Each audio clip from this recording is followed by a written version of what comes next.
Hello, friends. It's Chapo. I mean, to everyone. And my heart sank. My heart sank when I heard them speak and realized they're not. Their acting is too shitty and wooden. These are actual guys who are in the war, probably. And Peter Berg scoured his personal connections to find these guys and just fucking herded these senile guys around for what's it? Just scale, I think, probably nothing else, and gave them their last memory. They probably died instantly after. Yeah, I mean, they did this movie with aliens because there is no naval power on Earth that the United States could plausibly fight against. Yeah. So you can't really do it contemporary. And presumably they didn't do it in World War II because they thought that would have cheapened it somehow by making it about World War II. But by having these vets in it, it's way worse than if they just made it about World War II Yeah. with regular people instead With regular of these actors. poor old men. Instead of someone who's fought at the Battle of Yeah. Midway. Do you think like if any of those guys like died in Hawaii while they were filming it, Peter Berg's like, oh, I get to keep his skeleton.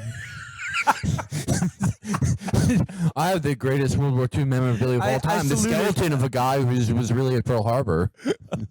I know. I think of one more Felix joke here. This was the point when you said the Japanese combatants in the Rimpak naval games should have taken some of their old timers, like kamikaze pilots who bitched out or survived, and give them a chance to redeem their honor. That would have been awesome. Like that would have been an actual creative thing you could do with that scene, where it's like the American vets and the Japanese vets like lock eyes, and it's like, oh my god, okay, you tried to. Would have been really good. That would have been awesome. And then the old dudes just smash into the side of the alien ship. Yeah, that would have been awesome. But no, like not creative enough. Or Unit 735 dissecting them. Or Unit 731. 731 dissecting them. There's so many creative things you could do here that he just refused to, and it's not out of respect for the veterans. We know that because he put them in battleship. What he did have is he had one of those veterans say, while the battleship is duking it out with the last alien ship, they're not going to sink this battleship. No way. That is just that is the whole rousing climax of this movie, where we get you get Plemons, you get Rihanna doing some riffs with these old timers. They're like. Can you imagine what got left on the cutting room floor there?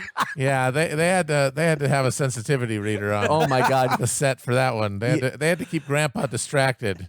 The fucking hat guy probably guessed 49 different that we haven't even heard categorized since 1957. Are you a Circassian deer? There was a belly dancer in Morocco who had your eyes. I married a 14-year-old.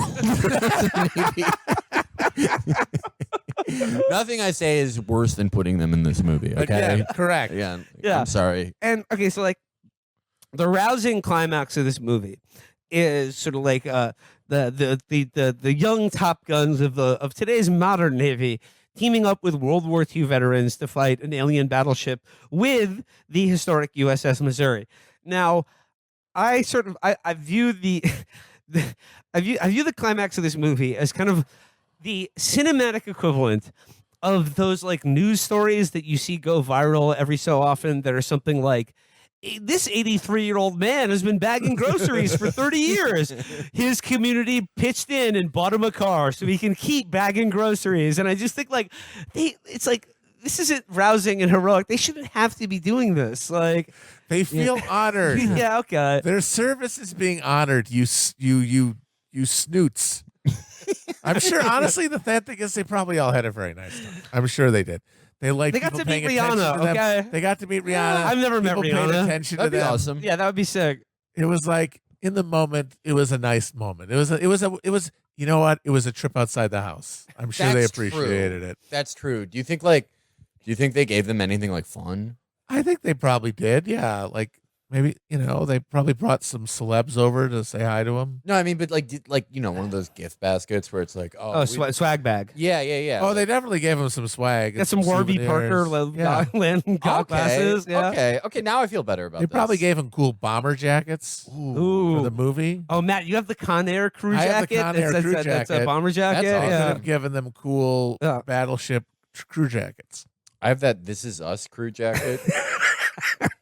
No, Jim gave me that. Oh, really? Yeah. Jim gave that to me. Oh wow, that's brutal. It's a wonder. No, it's a great gift. I No, it's love it. amazing. I want that now. It simply does not get cold enough here to Yeah, wear that's it. true.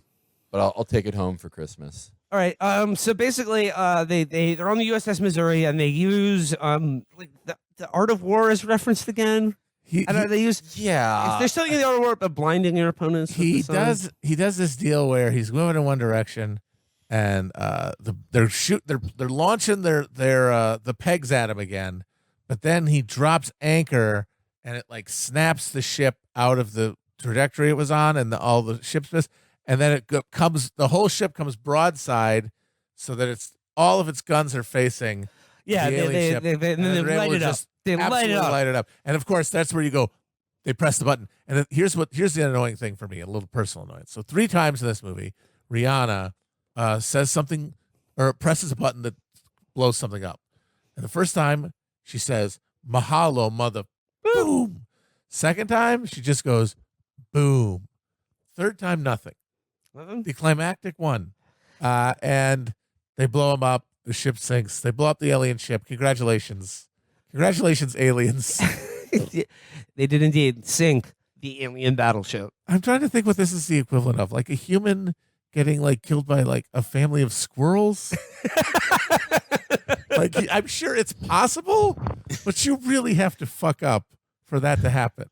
And then like back in the Island of Hawaii, like the injured vet, the nerd, and Brooklyn Decker, they fight in hand-to-hand combat. They literally have a fist fight. They have a with fist the fight fucking with alien. as you described them, Felix, like basically the elites from Halo. Yeah. And this guy who's like literally taking walking classes beats the shit out of him. Yeah, just annihilates him. But then the alien unfairly like is like, oh, what if I hit your fucking your peg legs and knocks him to the ground, and then boom, here comes the nerd to the rescue. Yeah, Actually, I thought it was gonna be Brooklyn Decker. The nerd redeemed himself. And once again, Peter Berg giving a nerd a chance to justify his existence, not because of like Felix, it's compare the money that went into training the motivational speaker and the money invested in a top scientist or engineer in intersatellite communications. It doesn't seem like one would have to justify their life to the other in Peter Berg's moral calculus. But also, Felix, you had an excellent observation about how we know Peter Berg is an evil person. Right. Oh yeah. So when Peter Berg was on Entourage, he was portrayed as a cool, badass, nice man. That's how you know in real life he is a monster who has probably killed people, if not all the veterans on this movie. He may have had the first copy of COVID 8 years ago and given it to all of them.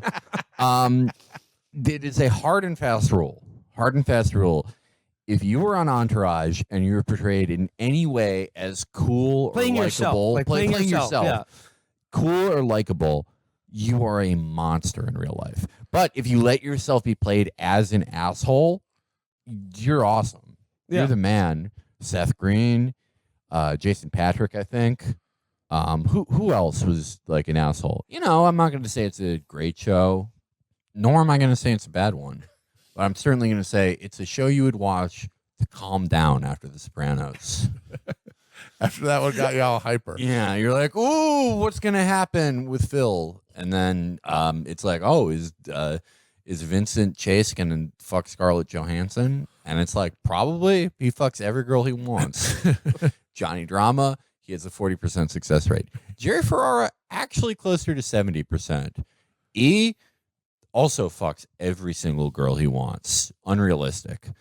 Ari Gold, beautiful wife. I don't remember how many kids Ari Gold had. Probably 2. Lloyd, his assistant, I think he gets a boyfriend at the end. The end of Entourage, there's a very confusing storyline where Vincent fucks Sasha Grey and she gets him addicted to cocaine. And that's all you need to know. So now you've seen it. Do you get it now? I got it now. I got it. Okay, now Okay. tell me who played themselves on Entourage. Wasn't James Cameron? Was he an asshole? No, he played. James Cameron was portrayed as a nice guy on Entourage. oh. But we know he's like kind of an asshole because he's like a Napoleon. Like Napoleon was probably an asshole. That's true. That's fine. Yeah, I don't that's care. I want him to be mean. He has a lot to do. Well, I think you can fairly compare the films of James Cameron to that of Peter Berg, though. I mean, they're equal in many respects in that they were on Entourage together. Yeah, that's true. Peter Berg next to James Cameron is like The humans versus the aliens in this movie. Yes. God. What even? I guess like an ant building a little fucking shrine out of twigs and IMP. Well, I mean, he's not even. He is a mere shadow of Michael Bay. I mean, how the hell could he compare to Cameron? Yeah. well, I mean, I think we're almost at the end of this movie. Basically, Brooklyn Decker calls in the fucking. She calls in the barrage of shelling to blow up the satellite It's system. one giant it's shell one that they have giant to shell. dramatically move across the boat and then put into the big gun. They stuff up that hole. They blast off. They blow up the satellite. The aliens' lines of communication cut off. And then, but they fire the buzz balls at the USS Missouri, and you think, oh boy, like another historical landmark gone to shit. And Asano and Kitch, they're like, it was an honor serving with you.